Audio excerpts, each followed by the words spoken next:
lari tiba-tiba nunjuk, lu punya apa sambil melotot.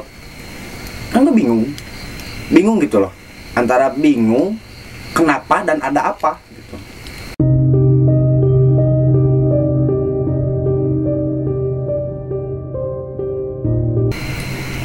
Halo, selamat malam sahabat yang bercerita. Welcome back to our channel yang bercerita, di mana kami selalu menghadirkan kisah-kisah dari orang-orang yang memiliki pengalaman gaib dan spiritual. Ketemu lagi dengan saya Indra Deva. Seperti janji saya sebelumnya, pada episode yang lalu saya akan menghadirkan salah satu narasumber yang dimana dia adalah salah seorang pekerja seni, seorang MC yang akan membagikan kisahnya seputar dunia gaib, dimana dia memiliki pengalaman unik pada saat jalan-jalan explore ke salah satu hutan di kota Bandung. Langsung aja kita dengar kisahnya ya. Halo Om Dadang. Assalamualaikum. Waalaikumsalam. Enggak langsung perkenalan. Nama saya Septian aka Dadang. Biasa disebut Dadang. Sudah banget ya. Nama panggung. Nama panggung. Nama panggung. Karena kan emang seorang pekerja atau penggiat seni itu pasti ada nama panggung, nggak mungkin nggak ada gitu loh. Betul. Nama famous lah. Famous ya. Bahasa kotanya famous. Jadi nama MC-nya Dadang. MC. Oke. Sebetulnya seperti ini ya. Jadi awalnya emang saya tuh datang ke sebuah acara rapatnya yang tidak diundang gitu loh. Rapat apa? Rapat sebuah komunitas lah intinya. Oke. Rapat sebuah komunitas yang emang saya tuh nggak diundang, tapi bete aja gitu loh, pengen datang aja gitu, nggak ada teman. Tiba-tiba kan emang si tempatnya tuh kebetulan di daerah hutan lindung itu ya, tengah kota ya, tengah kota Bandung, yang otomatis udah di sana tuh pasti pengen keliling lah gitu loh. Yang namanya penasaran kan. Jujur seumur hidup baru pertama kali saya nginjekin kaki di situ. Selama saya hidup di Bandung baru pertama kali ke situ, dan kebetulan tengah malam. Bukan tengah malam banget sih, nggak tengah malam. Jam berapa? Kurang lebih jam 9-an lah. Jam 9-an. Dan itu tuh emang posisinya tuh lagi iseng aja sih sebenarnya. Seru-seruan aja. Sama siapa? Sama teman saya, boleh sebut nama nggak? Kalau teman saya ya boleh. Teman saya namanya Riko, terus Ferdi, satu lagi Aksan. Mereka nggak ikut rapat? Mereka nggak ikut rapat. Langsung naik ke atas, jalan-jalan, dan emang rencana sih cuman iseng aja jalan-jalan gitu loh. Di record kan itu? Di record. Live Di Facebook. Oke. Facebook kayak Septian Nugraha. Septian Nugraha guys. Jadi emang sengaja di record, dan saya tuh nggak tahu apa-apa tentang masalah hal spiritual yang seperti itu. Bisa dibilang sih bisa dibilang sih saya percaya nggak percaya. Ceritain orang-orang bahwa di daerah situ tuh terkenal dengan bukan angker apa ya, biar lebih banyak kejadian goib lah. Nah intinya gitulah. Saya tuh ngeludah. Saya dan teman saya tuh ada yang ngeludah. Kok bareng banget ngeludahnya? Tapi beda tempat. Oh. Gitu, maunya itu bareng nggak? Ngomong kerenge gitu. Saya ngeludah, teman saya ngeludah, dan Terusin dikit. udah lah ya. Ceritanya mah udah beres lah, keliling tehnya. Aduh, sakit teh gening heho gitu loh. Dan saya tuh setelah beres live itu, bibir saya tuh masih nggak bisa diam gitu. Masih sompral juga, karena emang saya nggak tahu daerah itu teh dulunya apa dan bagaimana. Setahu saya sih tempat wisata gitu. Kita pulang ke tempat kita berkumpul semuanya, dan tiba-tiba ada salah satu teman saya yang bisa dikatakan mengerti lah dengan hal yang seperti itu. Tiba-tiba tuh tunjuk lah gitu sama saya. Pakai bahasa Sunda aja ya, dan emang ngomongnya bahasa Sunda kan. Indonesia aja deh, soalnya takutnya nanti ada viewers yang, dari luar Bandung. Jadi kalau bahasa Indonesianya kayak gini, lu punya apa? Tiba-tiba langsung nunjuk gitu. Tiba-tiba nunjuk, datang tuh dengan ya kayak gitu aja, lari, tiba-tiba nunjuk, lu punya apa, sambil melotot. Kan lu bingung gitu loh, antara bingung kenapa dan ada apa gitu. Hah, bukan naon, punya apa gitu. Lu punya apa? Ditahan-tahan sama temennya dan teman saya juga gitu. Ini bukan dia katanya, ini bukan dia. Terus siapa? Dan tiba-tiba teman saya tuh ikut turun juga, berusaha menenangkan beliau. Dan akhirnya si teman saya itu tuh ngomong bahwa saya pribadi telah bisa dibilang melecehkan mereka gitu. Mereka di alam di lain. alam sana. Yang ada di situ ya. Sekarang gini lah, dia tuh mau tuh macan, terus sama saya dibilang anjing. Ini baperan gitu loh, gitu kan, ini baperan gitu tapi disebut anjing gitu kan, dia marah gara-gara itu kan. Tapi bukan hanya itu aja, mungkin bukan hanya itu aja, yang lain-lain dan juga, yang lain-lainnya pun banyak gitu loh. Dan tiba-tiba saya tuh disuruh minta maaf dengan ikhlas, dengan tulus, dari hati, bener-bener dari hati. Datang lagi ke tempat kita ngeludah tadi. Coba bayangin. Diancam atau gimana maksudnya? Seru pulang lagi tuh, lu balik lagi sekarang gitu? Diancam. Karena apa? Karena emang ancamannya itu seperti ini, ditunggu sampai jam 4. Kalau misalkan nggak ada jam 4, salah satu dari kalian ada yang muntah darah, bahkan sampai meninggal, katanya kayak gitu. Nah, ya udahlah, emang kita berempat tuh emang takut ya. Mereka bertiga sih yang takut mah. Kalau saya mah masih masih tanya gitu loh, apakah ini emang beneran atau gimana gitu. Anda dari planet Namex? Enggak sih, dari Kopo. Ikut dah ya. Kita mah dah emang, kalau misalkan emang iya itu bener dia, kalau misalkan emang itu bener dari dunia yang bersebelahan dengan kita hanya bisa menghormati gitu loh. Ya udah, ikutin. Datang lagi ke situ, ke tempat itu, tiba-tiba kita disuruh nyari spot di mana tiap titik kita ngeludah tuh harus minta maaf. Maaf saya, maaf. Tapi bener-bener tulus. Dan hari itu tuh setelah minta maaf ke orang tua saya, baru kali itu saya tulus minta maaf sama. Nah, ini yang ngomong atau ini yang ngomong? Inilah. Jadi minta rokok, tiba-tiba nyuruh nyalain aja sendiri gitu kan, nyuruh ke kita gitu seenaknya. Ya males kan, karena mau kayak gitu disuruh kayak sama yang kayak gituan, males. Tiba-tiba dia teh cowok, tiba-tiba centil, tiba-tiba gemulai gitu loh. Yang notabene dia tuh cowok banget gitu, maco gede, cuman ya agak botak gitu. Tiba-tiba gemulai, dan dia tuh nggak suka sama beberapa orang yang ada di sekitar dia. Jadi dia tuh pas udah beres semuanya, tiba-tiba dia mau keluar, tanyakan, terus dia ke mana? Ya lu mau kemana? Gitu loh.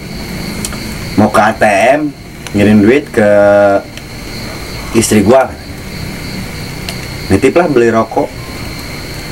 Itu tuh sekitar kurang lebih jam 3:30 atau jam 4-an lah, jam 4 atau 3:30 lah. Tiba-tiba tuh yang namanya ATM kan ada deket, nggak akan lebih dari 5 menit udah beres dari lokasi dekat, dari lokasi ATM. Terus warung pun nggak terlalu jauh juga gitu loh, nggak nyampe 10 menit tuh nyampe sebenarnya ke warung itu teh. Dan harusnya 15 menit itu udah nyampe di tempat lagi. Ini berapa lama coba? Bisa tebak nggak? Berapa lama? 2 jam. Ngapain? Katanya kan pas datang, lalu dari mana? Balai kota. Ngapain? Keliling-keliling. Ngapain ke Jadi balai selama 2 jam teh dia tuh emang kekelilingan lah gitu tadi, balai kota ngeliling gitu, ngeliling. Terus tiba-tiba kadinya balik lagi ke tempat kita nongkrong, dan rokoknya nggak dibeliin, kan nitip rokok, terus uangnya nggak dikirimin. Linglung atau apa?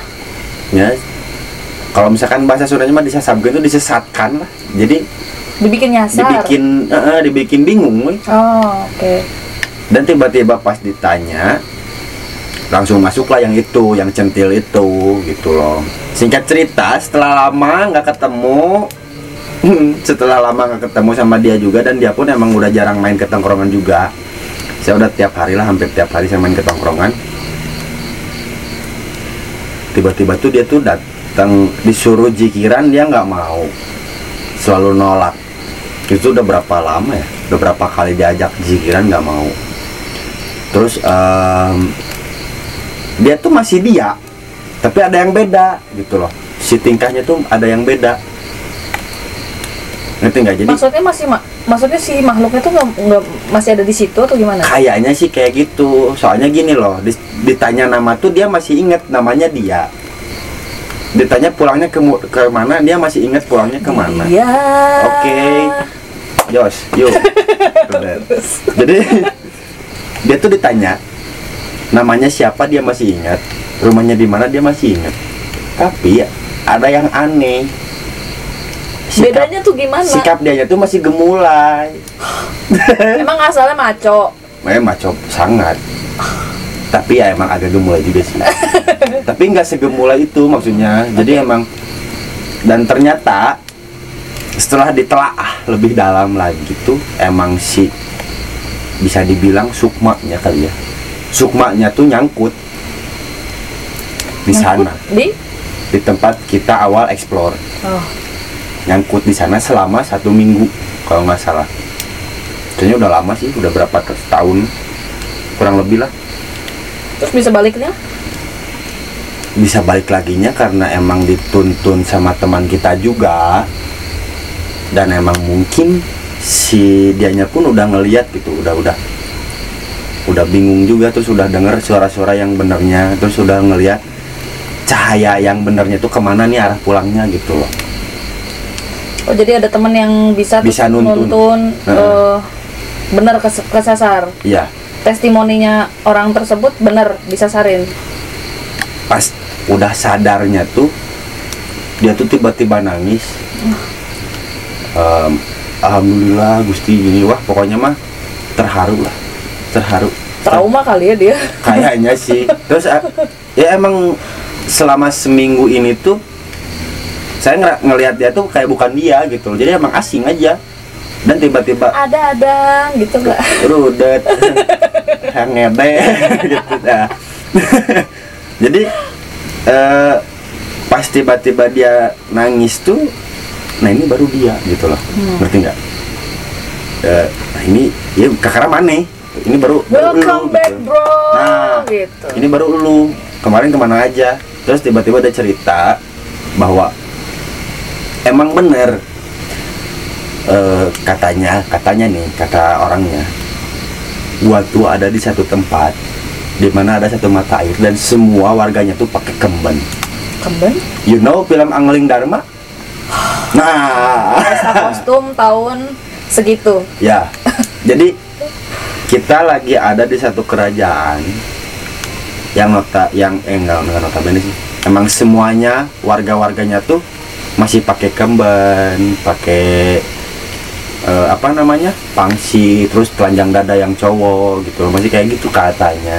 Busana lokal pada zamannya lah gitu. Katanya di situ tuh ada satu benda pusaka lah, bisa dibilang benda pusaka yang kalau misalkan itu kita ambil atau hilang, bakal ada terjadi sesuatu yang tidak kita inginkan lah. Tapi kalau misalkan emang itu juga baru katanya gitu, karena saya menyampaikan apa yang katanya orang-orang bilang gitu loh. Nggak apa-apa, kita menangkap semua narasumber. Nah mungkin nanti di kedepannya mungkin ada info yang lebih lebih akurat lagi tentang tempat ini gitu loh. Jadi bisa nanti kita sinkronkan aja gitu. Nah ini yang saya dengar gitu, bahwa di situ tuh ada satu mata air. Kalau misalkan si mata air itu udah keruh, air seluruh kota Bandung tuh itu ikut keruh juga. Nggak, saya pernah dengar itu. Nah, indikator mata air. Indikator mata air yang artinya kalau misalkan emang itu ada di situ, kenapa tuh pasti kota Bandung tuh tidak baik-baik saja intinya. Iya. Tidak akan baik-baik saja intinya kayak gitu. Oke. Oke.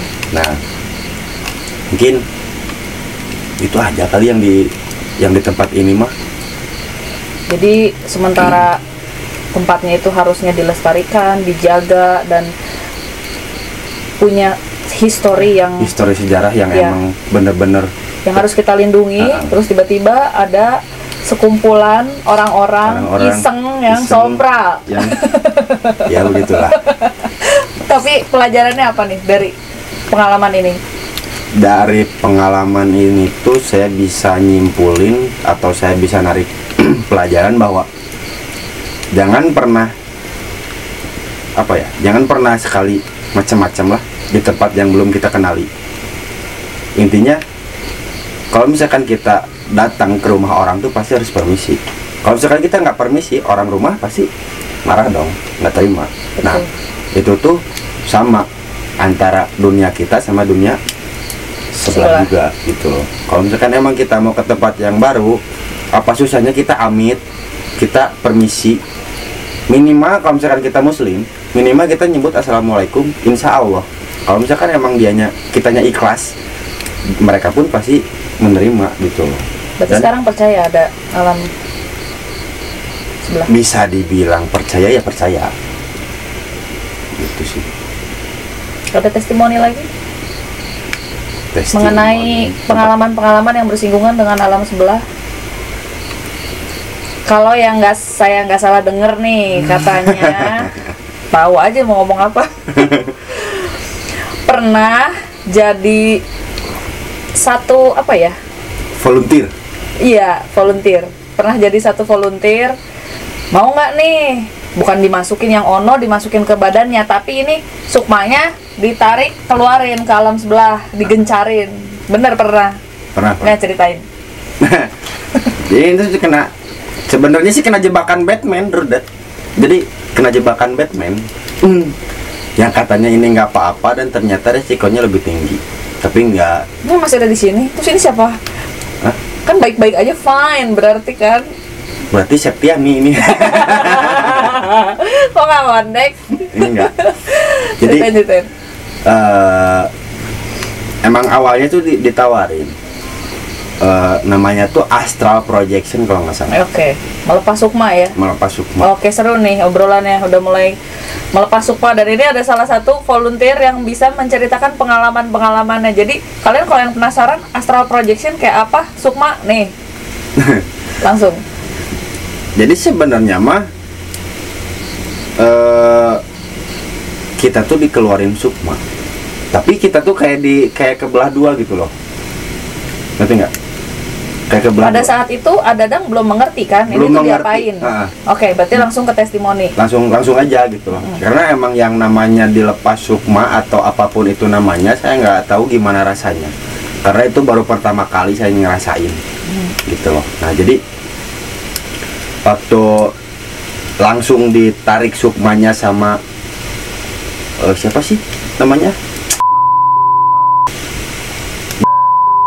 Diapain dulu awalnya? Dia didoain lah mungkin buat keselamatan saya ya. Oke, didoain dulu, terus ada apa diapain misalnya teh? Set tiba-tiba dipegang. Terus lepas gitu nggak? Apa sih itu namanya teh? Tongong. Tongong, punggung. Aduh, maaf ya. Sunda banget. Jadi punggung saya tuh emang dipencet kayak gitu di tengah, kayak ditotok, kayak ditotok. Cuman tiba-tiba lemas, hilang. Nggak bisa ngapa-ngapain, tapi saya dengar suaranya. Badannya masih kerasa ada di situ? Masih ada kerasa di situ, tapi otak saya yang traveling, gitu tuh. Jadi kayak mata saya tuh ada di mana, tapi saya masih dengar suaranya si Kijati ini yang ada di pinggir saya gitu loh. Tiba-tiba berarti yang tadinya alamnya seperti ini tiba-tiba ada di tempat lain gitu. Tiba-tiba saya tuh ngelihat saya yang lagi di harewasan gimana dibisik-bisik. Oh, melihat badan sendiri yang di sebelahnya ada kita sebut coach aja gitu ya. Sama coachnya gitu. Nah, serem kan? Tiba-tiba kita ngelihat diri sendiri kayak bercermin, terus tiba-tiba waktu dikeluarin sukmanya tuh kita bisa lihat ada apa aja di tempat itu. Ada apa? Orang tinggi besar, terus kakek-kakek dengan matanya yang merah. Sorry, ini otak gue traveling gitu tadi. Terus Miss K yang nggak tahu kenapa tiba-tiba kayak gitu. Ngapain? Rudet panannya ya udah di. Enggak, maksudnya ada dangnya tuh di sini tuh, gitu atau ngapain gitu. Iya, dia Coba tuh jelasin. dia tuh jadi berjalan tiba-tiba gitu. Ya kaget sih kaget, tapi di balik aja gitu. Itu emang Masa nggak takut? takut sih. Nggak ngeliat bentuknya untuk keberapa kali berarti ngeliat bentuknya? Pertama kali? Itu pertama kali. Berarti ngeliat wujud kakek-kakek, ngeliat wujud yang tinggi besar, ngeliat Itu Miss K. Baru pertama kali. Cantik nggak? Hah? Cantik nggak? Lebih cantik pacar saya. Yang lope-lope itu? Iya, rudet panas. Jadi itu tuh bisa dibilang mereka tuh cantik, sebenarnya tuh cantik. Cuman ya sepersekian detik tuh tiba-tiba berubah. Si mukanya tuh jadi jelek. Ya namanya juga jin ya, dari asap. Memang mereka bisa berubah semaunya. Terus kan yang saya dengar emang di situ tuh banyak makhluk aneh kan. Bisa dibilang, kalau saya bilangnya makhluk aneh lah ya, ulah jurinya makhluk aneh aja ya, makhluk aneh.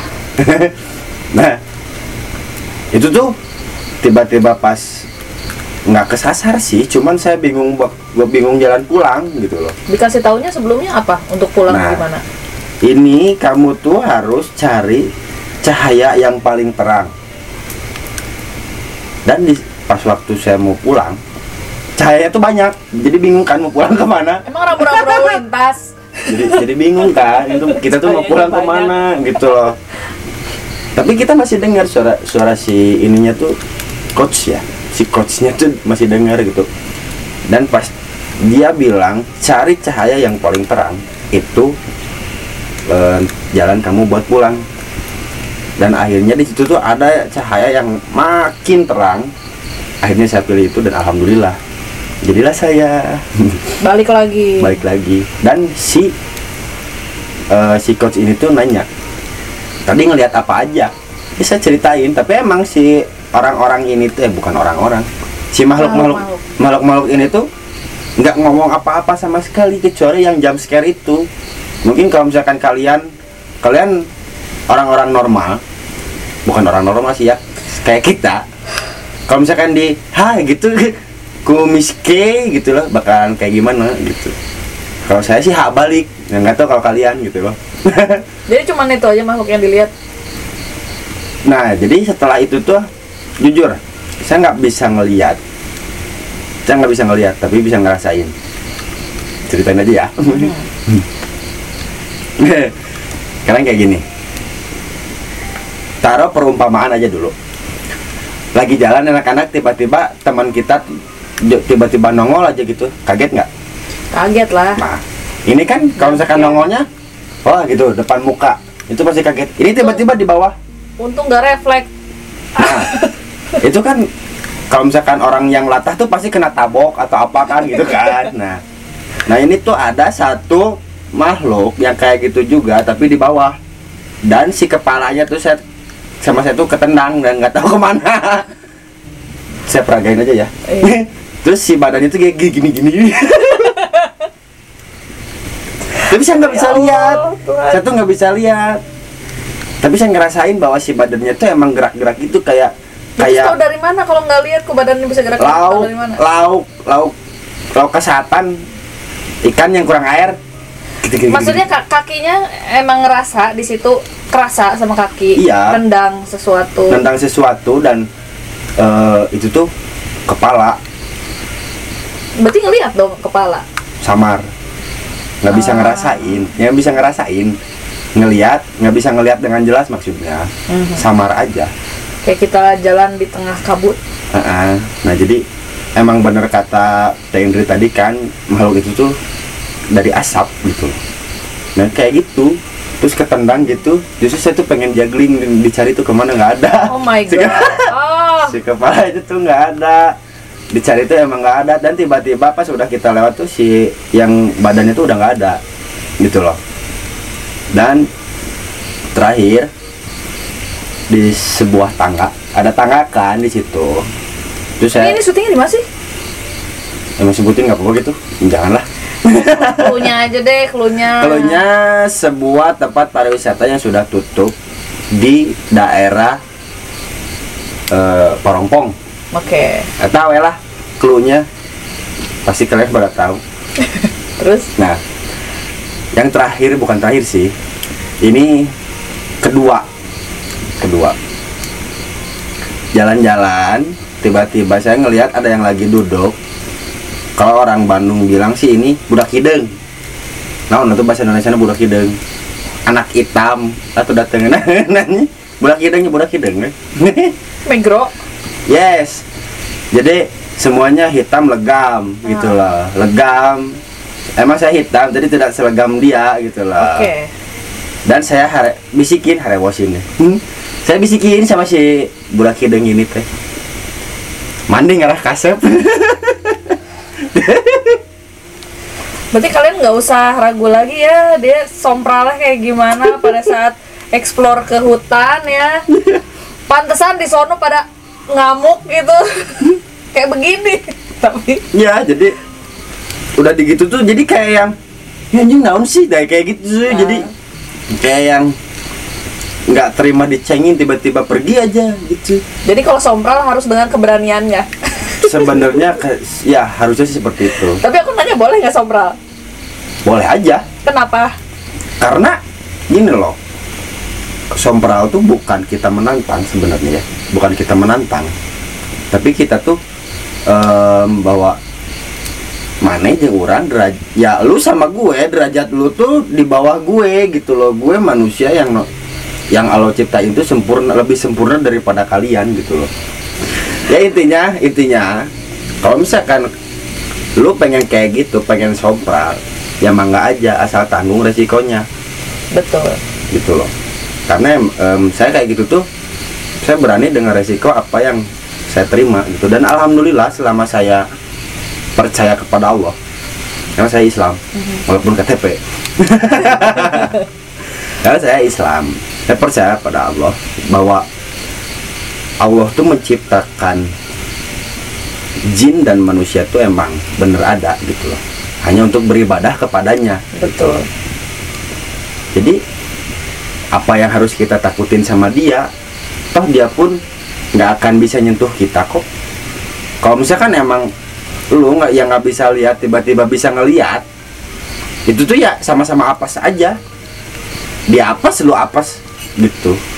Dan dia tuh nggak bisa nyentuh kita, bener-bener nyentuh tuh itu nggak bisa, kecuali bertabrakan, itu beda lagi, katanya seperti itu.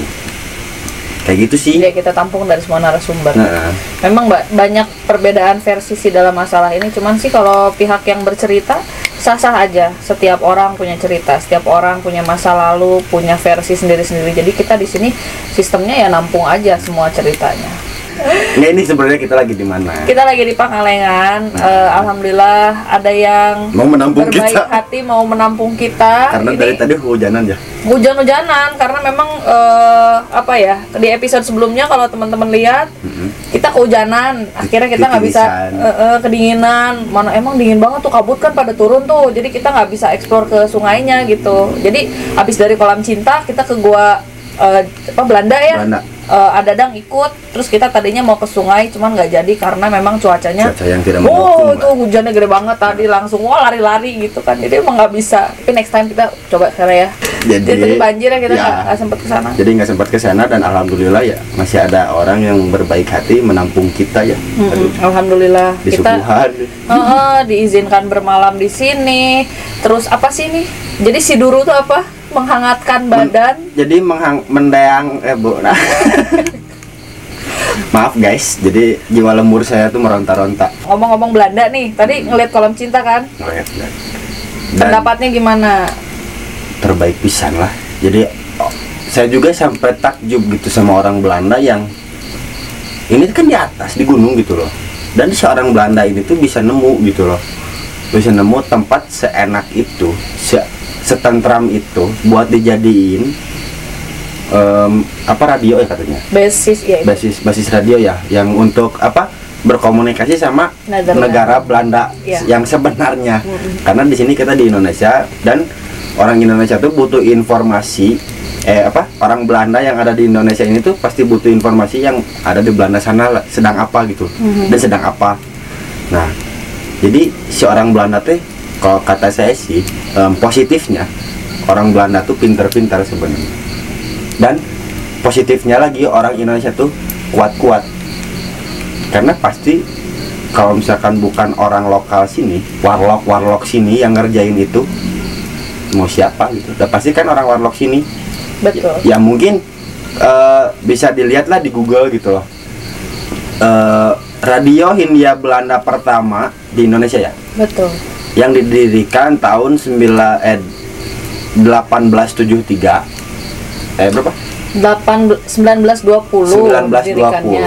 1920 terus diresmikannya tahun 1923 ya. Nah, jadi 3 tahun pembangunan. 3 tahun pembangunan. Jadi tapi terenyuh nggak sih pada saat kita dengar lagunya Witeke van Dort yang Halo Bandung itu kan Belanda, ya? Iya, itu menceritakan tentang kerinduan seorang ibu kepada anaknya. Jadi ada nenek-nenek lanjut usia lah ceritanya di Belanda gitu. Terus telepon ke anaknya di sini gitu.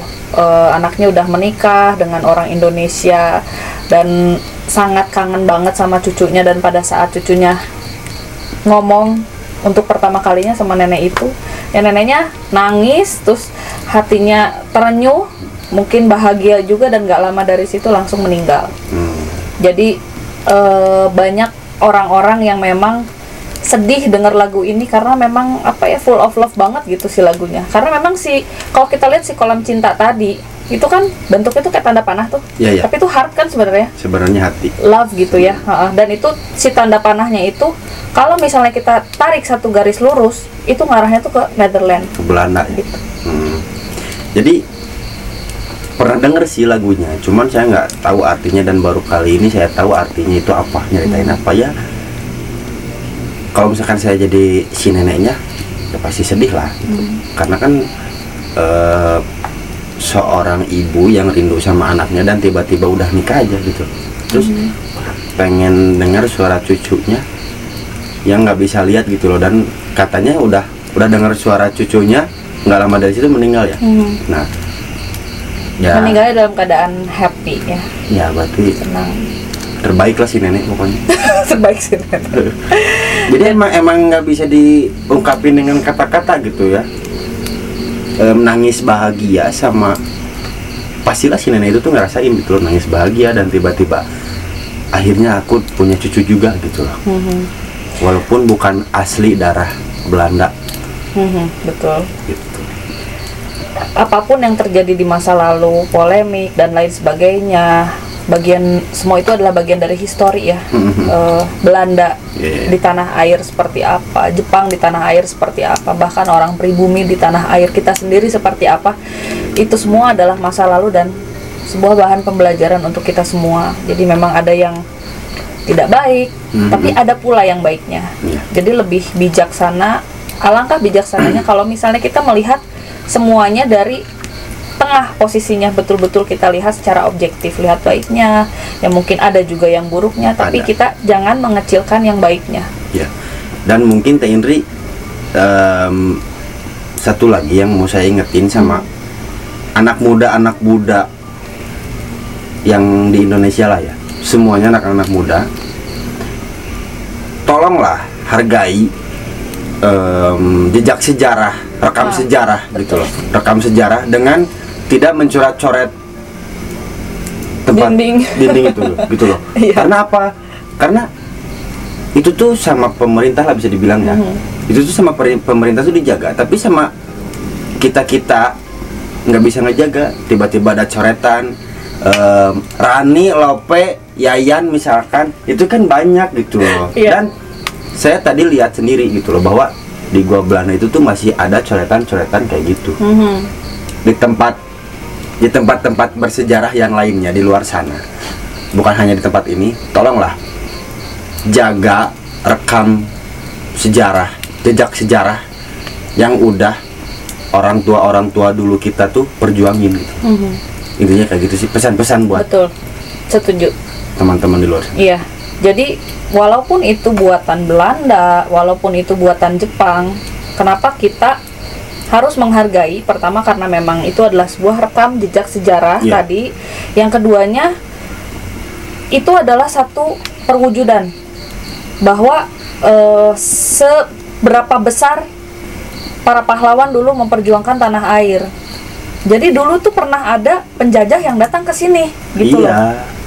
Dan terus tiba-tiba Indonesia bisa merdeka. Itu kan perlu ada perjuangan. Jadi mau sekecil apapun peninggalan bekas zaman dulu, aduh tolong banget jangan dicoret-coret, jangan buang sampah sembarangan. Apalagi saya pernah dengar ada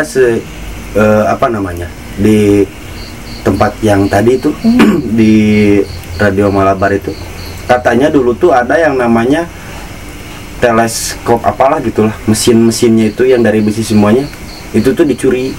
Oh iya betul, itu ada apa alat-alat untuk radio ya, alat-alat untuk radio, dan itu besi-besi yang memang besar-besar dan akhirnya dikilo, dicuri sama orang-orang yang nggak bertanggung jawab. Bisa kita bilang sih itu oknum ya. Tapi ya mau siapapun itu coba jagalah, sebenarnya harusnya kita lestarikan gitu loh. Dan ini tuh ada cerita buat nanti ke anak cucu kita gitu. Dan sejarah nggak bisa diulang. Dan sejarah mah nggak bisa diulang gitu loh. Kang Dadang, hatur nuhun. Tadi AA, sekarang Akang, karena mungkin sudah malam ya. Iya, terus mulai terbawa suasana. Apinya udah mulai. Iya, ini tuh udah mulai ngesang guys sebenarnya. Kalau kalian ada di sini selama beberapa menit inilah, beberapa jam ini tuh gelas juga panas, bro. Iya, ini haredang guys, haredang banget. Walaupun di luar sana tuh pasti dingin. Dingin banget. Tapi di kamar ini tuh kamar hitam disebutnya lah. 17 derajat di luar ya. Kurang lebih 17 atau 16 lah. Tapi di sini tuh saya sendiri tuh ngesang ini tuh guys. Ini tuh haredang banget gitu. Oke, buat nanti nih next episode kapan-kapan kalau misalnya sahabat yang bercerita ada yang mau ngundang lagi, ada dang mau jadi narasumber lagi, barangkali nanti akan ada pengalaman baru. Insya Allah. Kalau misalkan emang masih umurnya gitu loh, dan kita diberikan waktu yang panjang dan kita diberikan kesempatan lagi untuk bertemu, kenapa enggak gitu. Iya. Ayo aja. Jadi buat kalian yang mau ngundang lagi Adadang, boleh langsung kirim di kolom komentar atau kalian bisa langsung DM ke Instagramnya yang bercerita. Oke, karena kita sudah di penghujung episode ya, saya ucapkan terima kasih sekali lagi untuk Adadang ya. Adadang udah mau diundang ke yang bercerita. Semoga makin banyak rezekinya, makin sukses lagi ya. Amin. Terima kasih juga untuk Gonzo Bandung yang udah sponsorin saya malam ini, kasih sukajan yang keren banget tuh. Aduh, belakangnya keren banget. Kalian bisa langsung cek aja ke Shopee-nya Gonzo Anime Bandung, betul ya? Gonzo Anime Bandung. Dan Instagramnya Gonzo Bandung. Terima kasih banyak untuk Gonzo yang selalu kasih aku jaket-jaket yang keren banget. Nah, berhubung kita sudah mellow, kayaknya kita mau lanjutkan ngobrol-ngobrol ya. Barangkali kita mau mengkonsep untuk next episode. Ada cerita-cerita apa kita mau gali-gali lagi. Ini BTS mah beda lagi ya. BTS beda lagi. Kalau misalkan nggak, ini bukan K-pop ya BTS, tapi behind the scene. Barangkali ada yang nggak tahu ya BTS apa ya. Kan orang-orang ini kan sekarang tuh zaman K-popers gitu. Iya kan, aku juga Korea garis keras, sorry. Kalau aku Darso garis keras. Kalau aku Darso garis keras. Oke, kalian bisa langsung DM aja ke kita kalau misalnya nanti mau ngundang Adadang lagi ya. Terima kasih banyak sahabat yang bercerita. Sampai ketemu lagi dalam perjalanan yang bercerita selanjutnya. Jangan lupa kalian terus tonton karena bakalan banyak banget narasumber-narasumber yang barangkali itu sama pengalamannya dengan kalian semua. Oke, saya pamit undur diri. Saya Indria Deva. Dan saya Septian alias Dadang yang bercerita. Bye.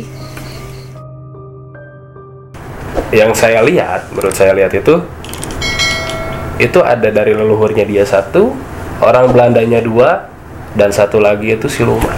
Itu ngantri Antri kayak ya udah beli tiket lah pengen masuk ke dia gitu kan.